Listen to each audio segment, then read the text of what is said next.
Hey everybody, I thought I'd come outside to show you how you make the willow bark, because it's a wee bit messy and obviously taking the leaves inside to the house. So yesterday when I was coming outside to do this, there was the guys building the house across the road obviously has cement trucks coming in, and they were making a whole pile of woo. Actually two of them woke me up in the morning. I'm not quite sure what time they were there, but it disturbed my sleep anyway. um, so behind me here I have, there's like I actually don't know how many trees of willow that are in there, but there's like a mini little mini woods of willow. So in order to make this, I've cut a fair bit back, but our clothesline is near one section of it up near the house, and so to trim that back just to allow the clothes to air and whatever else, those are the bits mainly that I've used for the willow bark. So the part to use are the ends, as much as you can, the ends of the branches.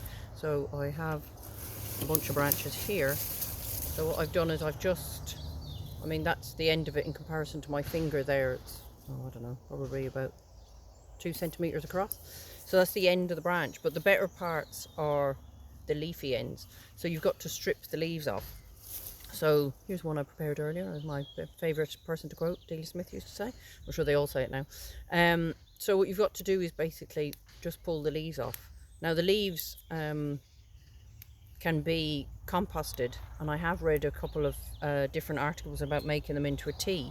As I said in yesterday's post, willow has natural occurring aspirin, um, and I've read a fair bit of stuff about using the bark more really than the leaves for use for headaches, fevers, and I think I might try it with the headache I'm having with people trying to get them to do their bloody homeschooling.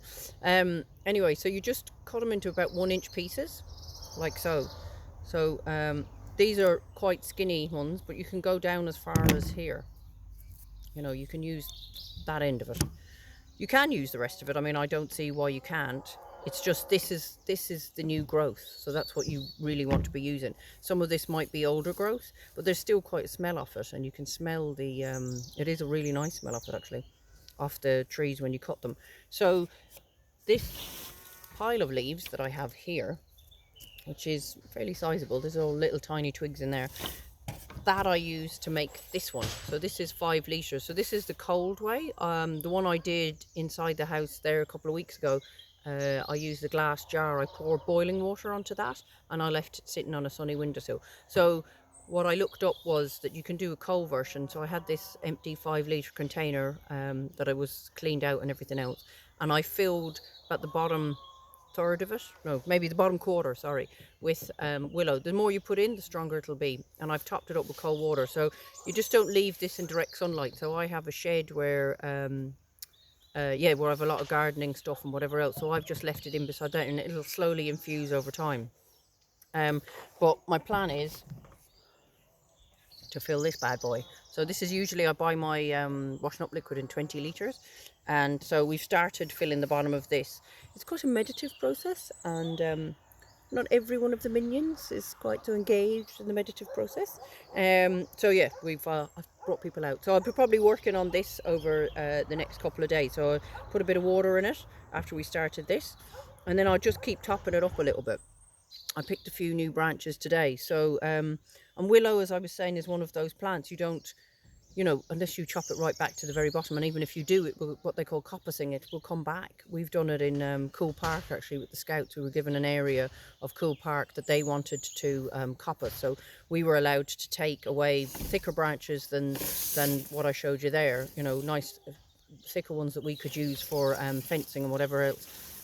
Cool Park were kind enough to give Gort scouts an area within it, so what we cut we then used to create a camp area, whether it was fencing and that kind of crack. So willow is used in a lot of different things, and it, yeah, they say that aspirin would have come from it originally way back when.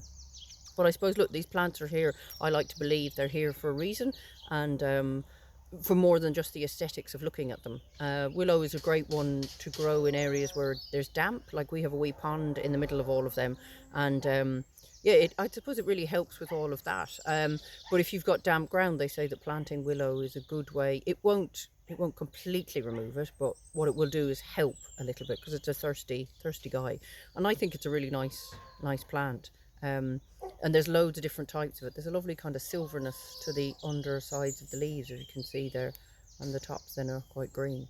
So while I have harmed some ends of the trees to make the willow water, there's heaps here behind us, so it's not like I'm savaging the whole lot. So if all you have is, well, the 5 litre is even probably a considerable amount. I'm only going to use a drop of this on the cuttings. What I did, or things that I'm growing in the garden, cuttings that I want to take root.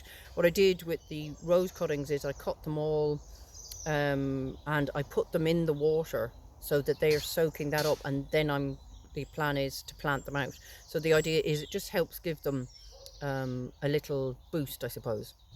I did the rose cuttings that I did 2 years ago. I took 12 and I did 6 with hormone rooting powder, and I did 6 where I grew them in a half potato, because that was another way that somebody had told me that you could try. And only 2 actually grew. Of course, I didn't mark which ones were which, so I'm not 100% sure. And now we have random potatoes that grow in different places, which is kind of interesting. You can pull them up and you have teeny tiny ones. So yeah, that's how you make the willow powder or willow water. So if you have access to willow, you don't need a whole heap of it. You know, if you've got cuttings, and these can work for indoor plants, they don't have to be outdoor plants. So I used them with some lemon geranium plant that I was transplanting there the other day, the first batch that I made, and I dipped each plant in it and I put them in pots. And it's just a trial and error. I mean, you know, of the 12 cuttings that I took, 2 worked. Why? It may just be the cutting, it may be in the right conditions, it may, you know, there's so many different variables and factors. I'm sure garden centres plant hundreds of ones and maybe 20 of them take. Of course, the more knowledge you have, the better you will be at these things. It was a friend of mine who's got a gorgeous garden. Now she's not a professional horticulturist, but her garden is amazing. She was the first person who told me about the sap from willows, and you can use it for cuttings, and she suggested it with the roses because I was talking about it with her. So yeah, it's all trial and error. And if you have willow, you know, maybe on a walk that you take or somewhere nearby, you don't need loads of it, and just try it and see how you go. I just think natural occurring stuff, sometimes it's quite powerful and potent, and sure, it's quite meditative to take the leaves off all of these little wee twigs and branches. So for those of you that wish to give it a go, let me know how it goes for you, because I'd be really curious to see, and I'll let you know how my roses get on this year, hopefully. All right, take care. Bye.